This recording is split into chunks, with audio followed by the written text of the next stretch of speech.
দর্শক, ঢাকা থেকে সড়ক পথে গোপালগঞ্জ যাচ্ছিলেন আমাদের সহকর্মী শফিকুল ইসলাম সবুজ এবং সড়কের প্রতিবন্ধকতার কারণে বেশ দীর্ঘ সময় তার সেখানে মহাসড়কের বিভিন্ন অবস্থানও আমাদেরকে জানাচ্ছিলেন।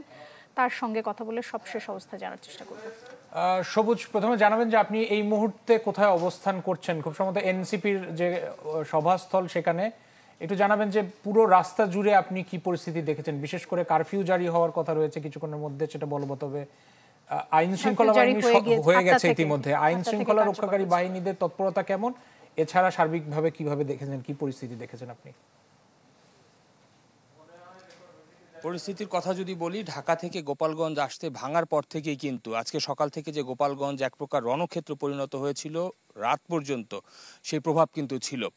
একাধিক জায়গায় আমরা প্রতিবন্ধকতা দেখেছি এবং রাত 8টা থেকে যেহেতু এরই মধ্যে কারফিউ জারি হয়ে গেছে, তো সেই প্রভাব কিন্তু এরই মধ্যে শহরে পড়তে শুরু করেছে। আমি রাশেদ ঠিক এই মুহূর্তে রয়েছি পৌর উন্মুক্ত মঞ্চ গোপালগঞ্জ শহরে। এই মঞ্চটিতে কিন্তু আজকে দুপুর 2টার সময় এনসিপির নেতারা এসেছিলেন এবং এখান থেকে তাদের যে কর্মসূচি ছিল সেই কর্মসূচি তারা পালন করে ফিরে যাওয়ার সময় হামলার ঘটনা ঘটে এবং তারা আসার আগেও কিন্তু এখানে হামলার ঘটনা ঘটে। এখনও কিন্তু আগুন এখানে জ্বলছে। এখানে যে সামিয়ানা সহ কার্পেট যে অন্যান্য আসবাব ছিল, চেয়ারপত্র ছিল, সেগুলো কিন্তু পুড়ছে। এখন ঘড়িতে বাজে রাত 10টা কিন্তু পেরিয়ে গেছে। 8:30টার পরপরই কিন্তু বলা চলে গোপালগঞ্জ শহর আওয়ামী লীগ এবং নিষিদ্ধ ছাত্র সংগঠন ছাত্রলীগের নেতাকর্মীরা এই রাস্তা থেকে সরে গেছেন এবং যেহেতু 8টার পর থেকে কারফিউ জারি হয়েছে এবং কারফিউর জারির পর থেকে কিন্তু প্রধান সড়কে অর্থাৎ মহাসড়কে যে সড়কটি ভাঙা থেকে শুরু করে খুলনার দিকে গেছে এবং গোপালগঞ্জ হয়ে যে সড়কটি গেছে গোপালগঞ্জের মধ্য দিয়ে, এই সড়কে আমরা বিজিবি এবং সেনাবাহিনী টহল দেখেছি। কিন্তু মূল শহরে এখন আমরা যে অঞ্চলটিতে রয়েছি, যেমন আমার ঠিক উল্টা পাশেই হচ্ছে জেলার দায়রা জজ আদালত, এর পাশে সার্কিট হাউস, ডিসির কার্যালয়।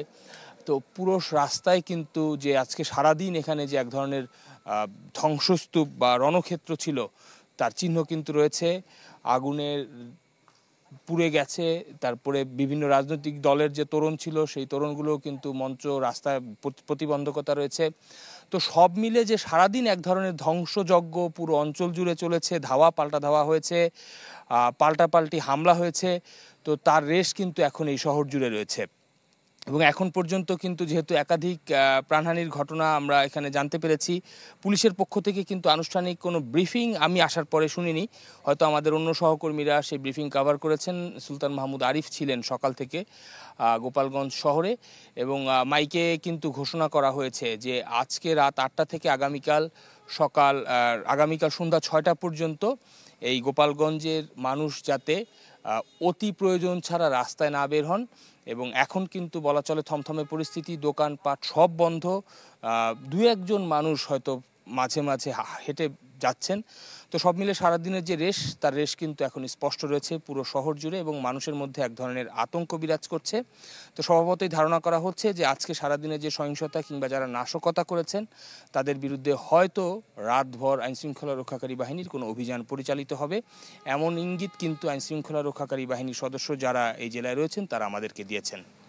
সবুজ, একটু জানাবেন যে আর কোনো তথ্য জানাতে পারেন কিনা, বিশেষ করে সারাদিনে কতজন আহত হয়েছেন বা হাসপাতালে কতজনকে নিয়ে যাওয়া হয়েছে, এরকম কোনো তথ্য আপনাদের কারো কাছে আছে? এবং আরও একটি জিনিস একটু যদি যোগ করতে চাই সবুজ, যে 4জন নিহত হয়েছেন তাদের পরিচয় কি জানা গেছে কিনা, তাদের কোনো রাজনৈতিক দলের সাথে কোনো সংশ্লিষ্টতা ছিল কিনা এবং কিভাবে তারা মারা গেছেন, এই বিষয়গুলো কি জানতে পেরেছেন কিনা?